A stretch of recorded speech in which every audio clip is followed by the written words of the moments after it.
اذا اثمر وآتوا حقه یوم حصاده، جب کھیتی کٹے تو اس میں سے جس کا جو حق ہے وہ ادا کر دیا جائے، اس سے مراد عشر۔ سورہ توبہ میں اللہ تعالیٰ کا ارشاد ہے یا ایھا الذین آمنوا انفقوا من طیبات ما کسبتم ومما اخرجنا لکم من الارض، اے لوگوں جو ایمان لائے ہو پاکیزہ چیزوں میں سے خرچ کرو، انفقوا من طیبات ما کسبتم، جو تم نے کسب کیا تو کمائی کی، ومما اخرجنا لکم من الارض، اور جو زمین چیزیں برآمد کرتی ہے، زمین سے چیزیں نکلتی ہیں، اس میں سے بھی حصہ نکالو، ولا تیمموا الخبیث منہ تنفقون ولستم بآخذیہ الا ان تغمضوا فیہ واعلموا ان اللہ غنی حمید۔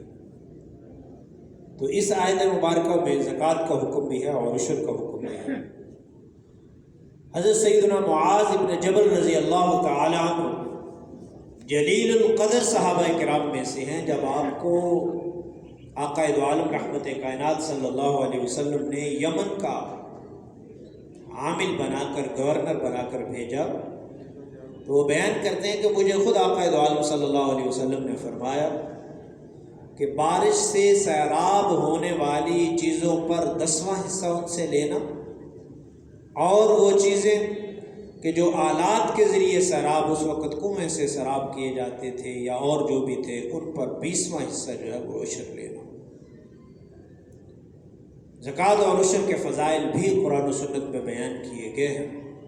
وَسَيُجَنَّبُهَا الْأَتْقَى الَّذِي يُؤْتِي مَالَهُ يَتَزَكَّى، اللہ تعالیٰ تقوی کی دولت سے سرفراز کرتا ہے اس شخص کو، اس شخص کا اللہ تعالیٰ تزکیہ نفس فرما دیتے ہیں۔ الَّذِي يُؤْتِي مَالَهُ، کہ جو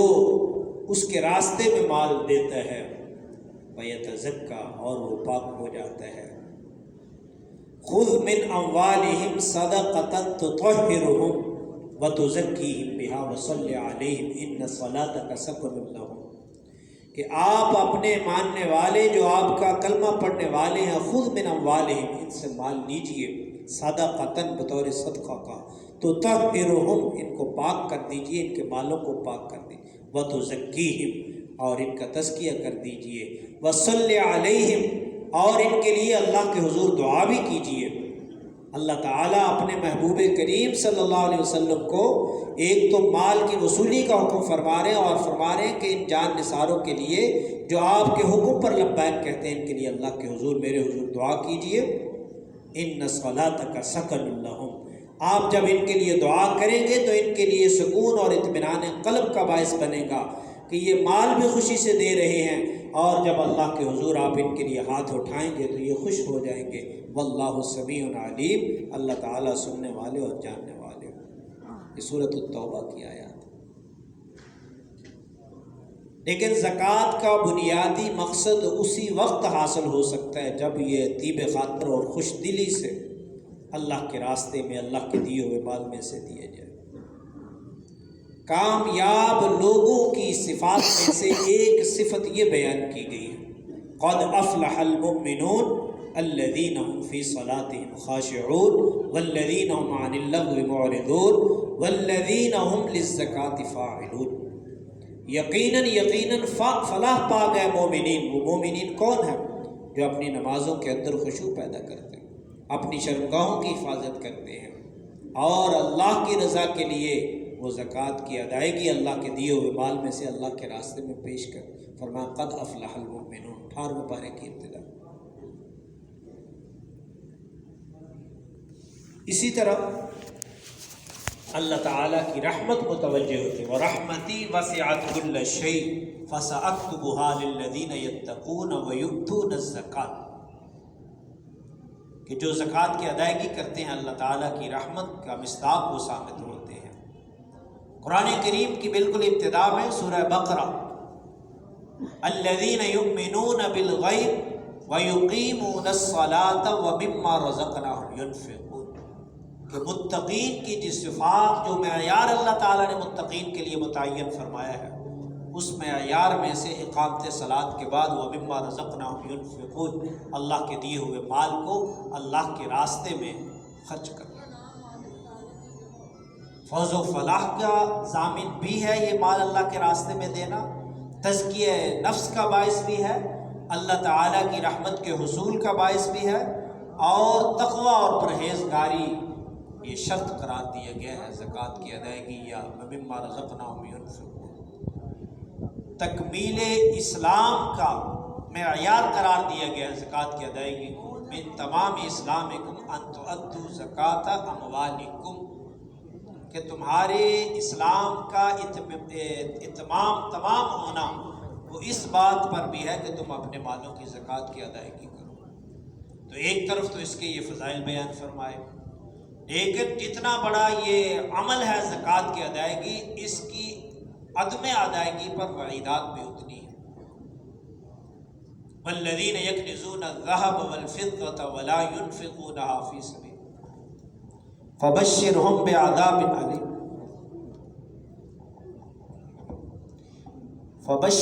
بعذاب علیم کہ وہ لوگ جو سونا اور چاندی پر سانپ بن کر بیٹھ جاتے ہیں، جمع کرتے رہتے ہیں مال کو، ذهب سونے کو کہا جاتا ہے، فضہ چاندی کو کہا جاتا ہے، ولا ينفقونها فی سبیل اللہ، اللہ کے راستے میں وہ خرچ نہیں کرتے۔ اللہ کا حکم متوجہ ہوا زکوٰۃ کا یا انفاق فی سبیل اللہ کا، ہاتھوں کو روک لیا، ولا ينفقونها فی سبیل اللہ فبشرهم بعذاب علیم، اے محبوب کریم ان کو دردناک عذاب کی وعید سنا دیجیے اس دنیا میں۔ یوم یحمى علیہا فی نار جہنم وتکوی بہا جباہہم وجنوبہم وظہورہم، کہ قیامت کے دن اسی سونے چاندی کو، ان زیورات کو جو جس میں سے زکوٰۃ کی ادائیگی نہیں کی، اس کو پگھلایا جائے گا آگ میں، اور پھر ان کی پیشانیوں کو، ان کے پہلوؤں کو، ان کی پشتوں کو اس سے داغا جائے گا، اسی بات سے، اور پھر ساتھ کہا جائے گا ھذا ما کنزتم لانفسکم فذوقوا ما کنتم تکنزون، یہی تمہارا خزانہ ہے، آج اس کا مزہ چکھو۔ حضرت سیدنا ابو ہریرہ رضی اللہ تعالی عنہ فرماتے ہیں کہ میں نے آقا دو عالم حضور سرور کائنات صلی اللہ علیہ وسلم سے سنا کہ ما من صاحب ذهب ولا فضة لا يؤدي منها حقها الا اذا كان يوم القیامہ، کہ وہ شخص جس کو اللہ تعالی نے مال کی دولت سے سونا اور چاندی عطا فرمایا تھا، اور اس میں سے جس کا جو حق تھا وہ حق ادا نہیں کیا، تو اب پلیٹوں کی شکل میں، تختیوں کی شکل میں اس کو پگھلایا جائے گا، اور ان کے پہلوؤں کو داغا جائے گا، ان کی پشتوں کو داغا جائے گا، ان کے چہروں کو داغا جائے گا، اور جب یہ تختیاں ٹھنڈی ہونے کے قریب ہوں گی پھر جہنم کی آگ سے ان کو تپایا جائے گا، اور پھر یہ عمل مسلسل جاری رہے گا ایسے لوگوں کا جو زکوٰۃ کی ادائیگی نہیں کرتے۔ اور فرمایا یہ اس دن ہوگا جس کی مقدار 50,000 سال کے برابر ہوگی، یا قائد عالم صلی اللہ علیہ وسلم فرمایا کہ جو شخص مال کی زکوٰۃ کی ادائیگی نہیں کرتا، قیامت کے دن ایک اژدہا اس پر مسلط کیا جائے گا، اور اس کی کیفیت بیان کی گئی ہے کہ وہ زہر کی شدت کی وجہ سے سر سے بھی وہ گنجا ہوگا، اور اس کی آنکھوں پر 2 نشانات ہوں گے، یہ انتہائی زہریلے سانپ کی علامت ہے۔ فرمایا اس کے گلے میں توق بن کر وہ سانپ لپٹ جائے گا، اور اس کے بانچھوں کو وہ چیر دے گا، اور کہے گا میں ہوں تمہارا مال جس کو تم گن گن کر رکھتے تھے، یہ اللہ کے پاک پیغمبر صلی اللہ علیہ وسلم، اور نوچے گا اور فرمایا کہے گا انا مالک و انا کنزک۔ لیکن جس معاشرے میں اللہ کے اس حکم کو پورا کیا جاتا ہے وہاں روحانی برکات آتی ہیں، دولت کی منصفانہ تقسیم۔ میں نے پہلے بھی یہ کہا تھا کہ ایک ہے انصاف، ایک ہے عدل۔ عدل کا مطلب برابری کر دینا، 2 چیزوں کو برابر ڈیوائڈ کر کے تقسیم کرنا۔ انصاف یہ نہیں ہے، انصاف یہ ہے کہ جس کا جو حق ہے، جتنا حق بنتا ہے اس کا حق دے دیا جائے، یہ انصاف ہے۔ اللہ تعالیٰ جو ہے سب سے بڑے مقسط ہیں، اور اللہ تعالیٰ انصاف کرنے والوں کو پسند فرماتے ہیں، ان اللہ یحب المقسطین۔ اب انصاف کا تقاضا، اب مال و دولت کی تقسیم میں یہ اللہ تعالیٰ کی تقسیم، اللہ یبسط الرزق لمن یشاء ویقدر، جس کو چاہتے ہیں زیادہ دے دیتے ہیں، جس کو چاہتے ہیں کم دے دیتے ہیں، اور اس کی تقسیم پر راضی رہنا چاہیے۔ اب اسی خالق نے جس نے یہ مال دیا، اب اسی نے حکم دیا کہ سارے مال کا میں مطالبہ نہیں کر رہا، ایک معمولی رقم 40واں حصہ 2.5% جو ہے وہ بھی سارا سال اپنی ضروریات کو پورا کرو، اپنے اوپر بھی خرچ کرو، اپنے بیوی بچوں کے اوپر بھی خرچ کرو، جو آپ کی کفالت میں ہے جن کے حقوق آپ سے متعلق ان کے اوپر بھی خرچ کرو، اور جتنی تم اپنی ضروریات اعلیٰ درجے میں پورا کرنا چاہو کر لو۔ جب 1 سال پورا گزر جائے، اب مال پھر بھی بچا ہوا ہے جو میں نے دیا ہے، تو اب میرے راستے میں سارا مال انسان لے کر حاضر کر دے، پھر بھی کوئی سستا مہنگا سودا نہیں۔ لیکن اللہ تعالیٰ نے فرمایا کہ پھر اپنی ضروریات کے لیے رکھو اور صرف 2.5% میرے راستے میں دے دو۔ اب بندہ یہ بھی نہ دے تو پھر وہ چاہے تو سارا مال ہی لے لے۔ ایسا ہوتا ہے کہ فرش سے عرش سے فرش پر انسان پہنچ جاتا ہے، اور بعض دفعہ اللہ تعالیٰ کو کوئی عمل ایسا ادا پسند آتی ہے کہ فرش سے عرش تک پہنچ جاتا ہے، لاکھوں سے کروڑوں میں، اور بعض کروڑوں سے کوڑیوں میں آ جاتا ہے۔ اس کے پیچھے کوئی نہ کوئی بہرحال وجہ ہوتی ہے۔ تو دولت کی جو تقسیم ہے وہ اللہ تعالیٰ نے جو بیان کی اس کے موافق عمل کیا جائے تو اللہ تعالیٰ کی طرف روحانیت آتی ہے، غربت کا تدارک اور خاتمہ ہوتا ہے۔ جب صحیح معنی میں زکوٰۃ اور عشر کی ادائیگی کی جائے تو غربت کا بھی خاتمہ ہوگا اور جرائم بھی رکیں گے۔ اب جو شخص ہے جس کے پاس کھانے کو کچھ نہیں ہے اور وہ سارے ڈگریاں لے کے پھر رہا ہے، وہ کہتا ہے ٹھیک ہے ڈاکہ مارو، چوری کرو، کیا کریں؟ تو دولت کی جو غیر مساوی تقسیم ہے یہ بھی انسان کو جرائم پر آمادہ کرتی ہے۔ اب کس پر زکوٰۃ فرض ہے کس پر نہیں ہے، اللہ تعالیٰ نے اس کی بھی شرائط متعین فرمائی۔ ہر عاقل بالغ مسلمان، عاقل ہونا ضروری ہے زکوٰۃ کی فرضیت کے لیے، بالغ ہونا ضروری ہے، مسلمان ہونا ضروری ہے، غیر مسلم پر زکوٰۃ نہیں ہے، اس سے اور مال لیا جائے گا جزیے کی شکل میں، اسلامی حکومت لے گی۔ اور پھر وہ مال حاجات اصلیہ سے زائد ہو، رہنے کا مکان یہ حاجات اصلیہ میں سے ہے، سواری وقت کے لحاظ سے تقاضے کے موافق یہ حاجات اصلیہ میں سے ہے، اسی طرح اور کئی چیزیں ہیں جو حاجات اصلیہ میں سے اس سے جو زائد مال ہو، پھر اس پر قمری سال کا پورا ہونا ضروری ہے۔ اس کی میں وضاحت کرتا ہوں، اس پہ لوگ ذرا مغالطے کا شکار رہتے ہیں کہ سال سے کیا مراد ہے۔ اسی طرح ایک نصاب پورا اسلام نے اقتصادی زکوٰۃ کے حوالے سے دیے ہے۔ صاحب نصاب اس شخص کو کہا جائے گا جس کی ملکیت میں 52.5 تولے چاندی، وہ تقریباً 612.36 گرام بنیں گے آج کل کے گرام کے لحاظ سے، اور سونا ہے تو وہ 87.48 87.48 یعنی 7.5 تولے جسے کہا جاتا ہے۔ جس کی ملکیت میں یہ ہو، اتنی چاندی ہو یا سونا ہو، لیکن اگر یا ساتھ نقدی ہو، یہ مسئلہ سمجھ لیا جائے خاص طور پر خواتین میں، 7.5 تولے نصاب اس کے لیے جس کے پاس کوئی اور چیز نہیں ہے۔ اگر کسی کے پاس کوئی سونا بھی ہے، کوئی چاندی بھی ہے، یا رقم ہے، یا دونوں چیزوں کو ملایا جائے، چاندی یا رقم کو، یا رقم ہی اتنی ہے جس کی مالیت 52.5 تولے چاندی کو پہنچتی ہے، تو وہ صاحب نصاب شریعت کی نظر میں قرار دیا جائے گا۔ اب حولان حول یا قمری سال سے کیا مراد ہے کہ زندگی میں جس وقت کوئی شخص پہلی مرتبہ اتنا اثاثہ جات اس کے پاس آ جائے کہ وہ صاحب نصاب بن جائے، تو زکوٰۃ کا حکم ابھی اس کی طرف متوجہ نہیں ہوگا، بلکہ جب اس مال کو جو زکوٰۃ کی مد تک پہلی مرتبہ پہنچ چکا، اب جب پورا اس پر قمری سال گزر جائے گا تو پھر اللہ تعالیٰ کا یہ حکم اس کی طرف متوجہ ہوگا، اب اس میں سے 2.5% ادا کرو۔ اب سال کی جو کمی بیشی ہے، جو کوئی ٹرانزیکشن ہو رہی ہے، کوئی آ رہی رقم کوئی جا رہی ہے، اس کا اعتبار نہیں کیا جائے گا، ورنہ ہر روپے پر سال کا حساب بہت مشکل ہو جائے گا، وہ ممکن نہیں رہے گا۔ تو اس کا آسان طریقہ ہے کہ جب کوئی شخص جس کے پاس مال آیا وہ اتنا ہو گیا کہ وہ صاحب نصاب بن گیا، تو اس کو کیلکولیشن کر لے، اور پھر جب سال گزر جائے، بعض لوگ زکوٰۃ کے لیے رمضان کا ہونا ضروری نہیں ہے، سال کا ہونا ضروری ہے، جب آپ کو سال اس رقم کو ہو جائے۔ اب مثال کے طور پر ایک آدمی اس نے اپنا حساب یکم رمضان کو پچھلے سال کیا، جب اس دفعہ یکم رمضان آیا اس کا سال پورا ہو گیا، اب اس پر زکوٰۃ آئے گی، وہ نکالیں، اور اس میں تاخیر کرنا بھی گناہ ہے، اور زکوٰۃ اندازے سے نہیں ہوتی بلکہ اس کو ایکوریٹ کرنا ضروری ہے۔ آج کل کو مشکل نہیں ہے، ہر چیز کا حساب جو ہے وہ نکل آتا ہے۔ اسی طرح بعض چیزوں کا شریعت مطہرہ نے استثناء بھی کیا ہے کہ جو آپ کی حاجات اصلیہ ہیں، رہنے کا مکان ہے، اس پر زکوٰۃ نہیں ہے، چاہے ایک سے زیادہ ہی ہو۔ اسی طرح کسی شخص نے کوئی خالی پلاٹ لیا ہوا ہے اور وہ مکان بنانے کا ارادہ رکھتا ہے، تو بہرحال علم کی رائے ہے، اس پہ بھی گنجائش ہے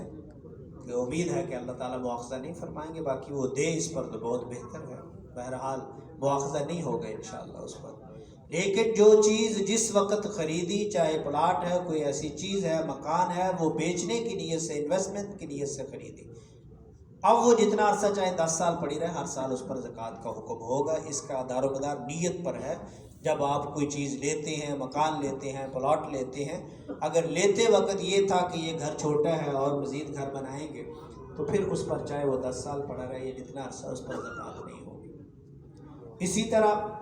مکان کرائے پر دیا ہوا ہے، حاجات اصلیہ سے زائد ہے، تو اب اس پر زکوٰۃ نہیں ہوگی، اس سے جو انکم حاصل ہو رہی ہے اس کو اپنے دوسرے اثاثات کے ساتھ شامل کیا جائے گا اگر وہ بچتی ہے، اگر وہ خرچ ہو جاتی ہے ساتھ۔ اسی طرح مال تجارت ہے، سونا چاندی چاہے مال تجارت کی شکل میں ہو یا نہ ہو، کیونکہ اس کی نظیر ملتی ہے کہ آقا دو عالم حضور سرور کائنات صلی اللہ علیہ وسلم کے پاس ایک عورت آئی، اس کے ساتھ ایک بچی تھی۔ آپ صلی اللہ علیہ وسلم نے مشاہدہ فرمایا کہ اس بچی کے ہاتھ میں سونے کے بھاری کنگن تھے، تو آپ صلی اللہ علیہ وسلم نے پوچھا کیا اس کی زکوٰۃ ادا کی ہے؟ تو اس نے کہا نہیں۔ تو فرمایا پھر قیامت کے دن ان کو آگ کی شکل میں تپا کر کیا اس بات کو پسند کرتی ہو کہ تمہاری بیٹی کو پہنایا جائے؟ تو یہ سننا تھا، تو اس بچی نے فوراً دلوں میں جب اللہ کا ڈر ہو، وہ کنگن اتار کر آقا دو عالم حضور سرور کائنات صلی اللہ علیہ وسلم کی خدمت میں حاضر کر دیے کہ یہ اللہ اور اس کے رسول کی خدمت میں صدقہ ہے، اس کو جہاں چاہے تقسیم۔ تو اس سے معلوم، حالانکہ وہ تجارت میں تو نہیں لگے ہوئے تھے، پہنے ہوئے تھے،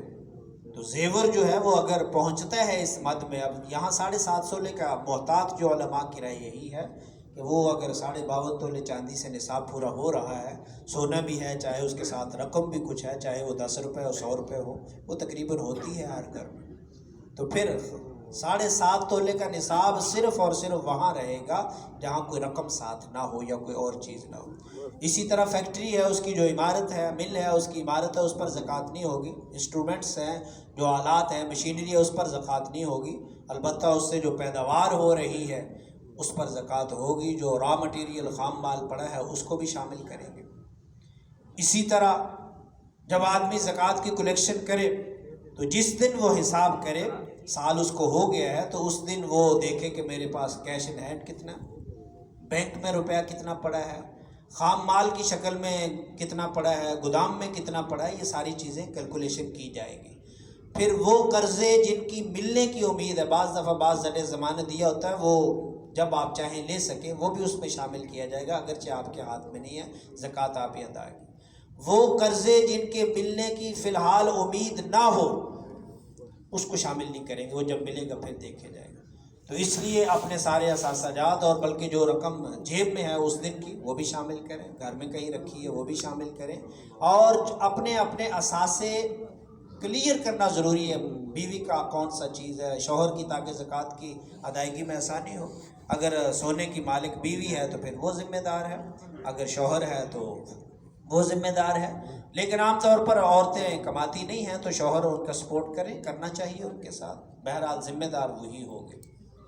اللہ تعالیٰ سے دعا ہے، اور اس کے مصارف سورۃ التوبہ آیت مبارکہ نمبر 60 میں بیان کیے گئے ہیں۔ انما الصدقات، 8 مصارف ہیں، فقیر ہے، مسکین ہے، عاملین زکوٰۃ ہیں، مؤلفۃ قلوب ہے، اور غلاموں کو آزاد کرانا ہے، قرض کے بوجھ تلے جو دبے ہوئے ہیں، کوئی مسافر ہے کسی جگہ، حالانکہ اپنے مقام پر وہ بہت امیر آدمی، لیکن ایسی جگہ جہاں قرض بھی نہیں ملتا، اس کو بھی زکوٰۃ کی ادائیگی دی جا سکتی ہے۔ لیکن زکوٰۃ کے لیے ایک حد تک، مناسب حد تک تحقیق کی جائے،